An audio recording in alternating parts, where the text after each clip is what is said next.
హరి ఓం. Hit TV ప్రేక్షకులకు శుభాభివందనములు. దేవి భాగవతంకి స్వాగతం, సుస్వాగతం. మనం క్రిత ఎపిసోడ్లో జనమేజయుడికి కలిగినటువంటి సందేహం నివృత్తి చేసుకుంటున్నాడు. అంటే వ్యాస మహర్షి, నీవు నరనారాయణులకి ప్రహ్లాదునికి యుద్ధం జరిగిందంటున్నావు. దానికి కారణం ఏమిటి? అసలు వారికి యుద్ధం జరగడం ఏమిటి? నాకు ఇది వివరంగా చెప్పు అని చెప్పడంతో వ్యాసుల వారు భాగవత ప్రియులకి, అంటే భగవత్ ప్రియులకి, భాగవత ప్రియులు అంటే భగవంతుని యొక్క లీలలు తెలుసుకోవాలి అని తప్పించేటువంటి వారు, భగవంతుని గురించి తెలుసుకోవాలి, భగవద్ నామస్మరణతోనే భగవద్ ధ్యానంలోని మునిగి తేలేటువంటి వారిని భాగవత ప్రియులు అంటూ ఉంటాం మనం. అటువంటి వారికి ఏమి చెప్పినప్పటికీ కూడా దోషం లేదు, ఏ రహస్యము చెప్పినప్పటికీ కూడా నష్టం లేదు అనేటువంటి భావన ఉంది. కాబట్టే వ్యాసుల వారు జనమేజయుడికి యొక్క సందేహ నివృత్తి చేయడం మొదలుపెట్టారు. నాయనా, నరనారాయణులు వారి యొక్క జీవితాలని ఉద్ధరింపజేసుకోవడం కోసము సరస్వతీ నదీ తీరంలోని ముక్కు మూసుకొని తపస్సు కూర్చున్నారు. వారు అక్కడ కూర్చుని తపస్సు చేసుకుంటూ ఉంటే ఈ యొక్క నరనారాయణులు అంటే అక్కడే వారు తావళం తిప్పుకుంటూ కూర్చున్నారు. అప్పుడు ఈ యొక్క పరస్పరం ఈ ప్రహ్లాదుడు ఎదురుపడి వారి ఇరువురికి మధ్యన, అంటే ఇక్కడ జరిగినది ఏంటంటే, తపస్సు అనేటువంటిది ఎప్పుడైతే మొదలవుతుందో, ముక్కు మూసుకుని కూర్చుని తపస్సు అంటాం, కానీ అహంకారాన్ని జయించుకుంటూ, అహంకారాన్ని జయించి అంతా భగవంతుడే, అంతా కూడా సర్వం పరమాత్ముని యొక్క ఆటనే, లీలలే, నేను నిమిత్తమే అనేది ఎప్పుడైతే తెలుసుకోగలుగుతారో అప్పుడే సంపూర్ణంగా ఈ తపస్సు అనేటువంటిది చెయ్యగలుగుతారు. అలాగే కోరికలని జయించడం, ఎప్పుడైతే నేను అనేటువంటిది లేదో అప్పుడు కోరికలని మనం జయించినట్టే. నేను అనేదే లేనప్పుడు ఇంకా కోరిక ఎక్కడొస్తుంది? వాంఛలకి త్రోవ లేదు కదా, కోరిక అనేటువంటిది పుట్టే అవకాశమే లేదు కదా. అందువల్ల ఇది ఎలా జరుగుతుంది? ఇది కేవలము ధర్మాత్ములు మాత్రమే చేయగలరు తప్ప జ్ఞానులు మాత్రమే చేయగలరు. జ్ఞానులకే ఇది సులువు అవుతుంది తప్ప జ్ఞానం అనేటువంటిది సంపాదించనంతసేపు ఇది అసాధ్యమే. అలాగే వీరు ఈ తపశ్శక్తితో వారు చాలా ధర్మాత్ములు. అలాగే ప్రహ్లాదుడు కూడా చాలా ధర్మాత్ముడు, మహాజ్ఞాని. ఈ నారాయణుడితోని యుద్ధం చేయడం ఏమిటి? చాలా వింతగా ఉంది, చాలా ఆశ్చర్యంగా కూడా ఉంది. నేను ఈ యొక్క ఉత్కృష్టత ఇది తట్టుకోలేకపోతున్నాను, దానిని వెంటనే నాకు నిర్మూలించండి, అసలు ఎందుకు జరిగింది వీరికి అని చెప్పి అడగడం జరిగింది.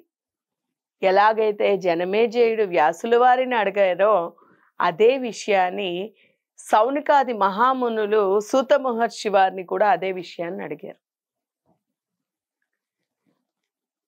జనమేజయుని యొక్క మనస్సులోని ఈ యొక్క తపన, ఈ యొక్క బాధ, తన తండ్రి చేసినటువంటి దానికి, అంటే తన తండ్రి పరీక్షిత్ మహారాజు ఆయన చేసినటువంటి పనికి, ఏమిటా పని? చనిపోయినటువంటి ఒక పాముని తీసి తపస్వి మెళ్ళలో వేయడం. దానంతటి మహాపాపం ఇంకేమైనా ఉందా? ఆయన ఏమీ చెయ్యకుండా ఆయనని వెళ్ళి ఆయన తపోభంగం చేయడానికి కాకపోతే ఆయనని బాధ పెట్టడం కాకపోతే ఈ యొక్క సర్పాన్ని వేశాడు. ఇంతటి మహాపాపము తన తండ్రి చేశాడు. దీని కారణంగా ఆయనకి మనసులోని పరిపరి విధమైనటువంటి ఆలోచనలు, బాధ. ఇది ఏ రకంగా నిర్మూలించుకోవాలి? ఈ కారణంగానే కదా తన తండ్రి, అంటే ఈ చేసినటువంటి తప్పు కర్మ కారణంగానే, ఈ తప్పు వల్లే కదా తన తండ్రి దుర్మరణం పాలయ్యాడు. తక్షకుడి చేతిలోని మరణించాడు పరీక్షిత్ మహారాజు కదా. ఒక సర్పకాటికి సామాన్యమైనటువంటి మరణం రాకుండా తను ఒక సర్పకాటుకి గురి అయ్యి తన దేహాన్ని చాలించాల్సి వచ్చింది. అందువల్ల ఇంతటి ఘోరమైనటువంటి పరిస్థితి వచ్చిందే. ఇక దీని యొక్క కారణం ఏమిటి, ఏమిటో నాకు వివరించండి అని చెప్పినప్పుడు వ్యాసుల వారు మొదలుపెట్టారు. జనమేజయ, ప్రహ్లాదుడు తండ్రి హిరణ్యకశిపుడు తన తదనంతరము తన రాజ్యమైనటువంటి పాతాళ రాజ్యమైనటువంటి తన రాజ్యాన్ని తన కుమారుడికి అప్పచెప్పి పట్టాభిషిక్తుడిని చేశాడు. ప్రహ్లాదుడు ఆ యొక్క పాతాళానికి పోయి ఈ పాతాళానికి వెళ్ళి తన రాజ్యపాలన చేస్తూ పట్టాభిషిక్తుడై నరసింహస్వామిని స్వయంగా, అంటే నరసింహస్వామి యొక్క జపము జరిపించుకుంటూ ఆయనని స్మరించుకుంటూ జనరంజకంగా తన యొక్క రాజ్యపాలన చేసుకుంటూ తన ప్రజలందరినీ కూడా రక్షిస్తూ పాతాళంలోని ధర్మం 4 పాదాలపై నడుస్తూ ఉండేటట్టు చూసుకుంటూ యజ్ఞ యాగాదులు నరసింహస్వామి ఉపాసన చేస్తున్నారు. అంటే ఎందుకంటే ప్రహ్లాదుడికి స్వయంగా నరసింహ రూపముగా ఆయన ప్రసన్నుడు అయ్యాడు కాబట్టి నరసింహుణ్ణి ఆరాధిస్తూ స్మరించుకుంటూ జనరంజకంగా తన రాజ్యాన్ని తన పాతాళంలోని ఏలుకుంటూ యజ్ఞ యాగాది క్రతువుల్ని కూడా జరిపిస్తూ వస్తున్నాడు. ఇలా చేస్తూ ఉండగా ఒకరోజు ఇలా చేస్తూ ఉండని కారణంగానే, అందుకే అంటారు చూడండి, రాజ్యంలోని రాజు కనుక సవ్యంగా ఉంటే, భవ్యంగా ఉంటే ఆ రాజ్యం అంతా కూడా సుభిక్షంగా ఉంటుంది అంటారు. అంటే యథా రాజా తథా ప్రజ అని కూడా అంటూ ఉంటారు. అంటే ఈ రాజ్యాన్ని పాలించేటువంటి రాజు, యజమాని బాగుంటే, ధార్మికంగా ధర్మంగా ఉంటే ఆ యొక్క రాజ్యంలోని ప్రజలందరూ కూడా అదే రీతిలో ఉంటారు అని కూడా చెప్తూ ఉంటారు పెద్దలు. ఇక్కడ ప్రహ్లాదుడు మరి అంతటి మహానుభావుడు,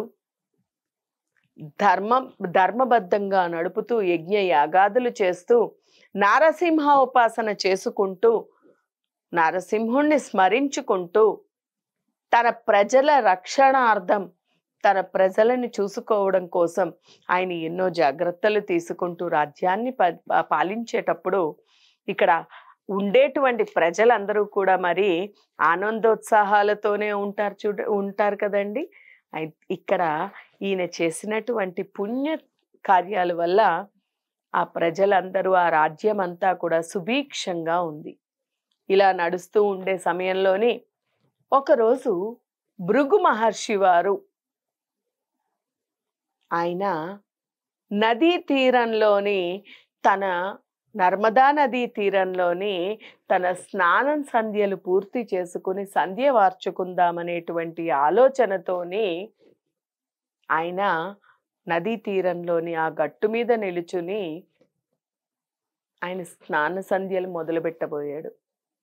ఆ సమయంలోని ఒక పెద్ద సర్పము, భయంకరమైనటువంటి విష సర్పము ఆయనని చుట్టుముట్టి ఆయన్ని పట్టి వేచి చుట్టి కిందికి నీటిలోకి తీసుకువెళ్ళిపోతూ ఉన్నాడు. ఒక భయంకరమైనటువంటి విషపూరితమైనటువంటి సర్పం ఎప్పుడైతే చుట్టుకుందో ఎంతటి వారికైనా కూడా భయం అనేటువంటిది వస్తుంది కదండి. ఈ భయము వచ్చి ఏర్పడిన కారణంగా ఆయన మనసులోని తనకి ఎంతో ఇష్టమైనటువంటి, ఎందుకంటే దేవతల గురువు కదా, విష్ణుమూర్తిని స్మరించుకున్నాడు. ఆయన జగత్తుని పాలించేటువంటి వాడు, రక్షించేటువంటి వాడు విష్ణువే కాబట్టి విష్ణువుని స్మరించుకున్నాడు. ఈ స్మరించినందువల్ల ఆయనకి కలిగినటువంటి ఉపశమనం ఏంటి, లేకపోతే దానివల్ల జరిగింది ఏమిటి, తరువాత ఆయన పొందినటువంటిది ఏమిటి అనేది మనం రాబోయే ఎపిసోడ్లో తెలుసుకుందాం. హరి ఓం తత్సత్.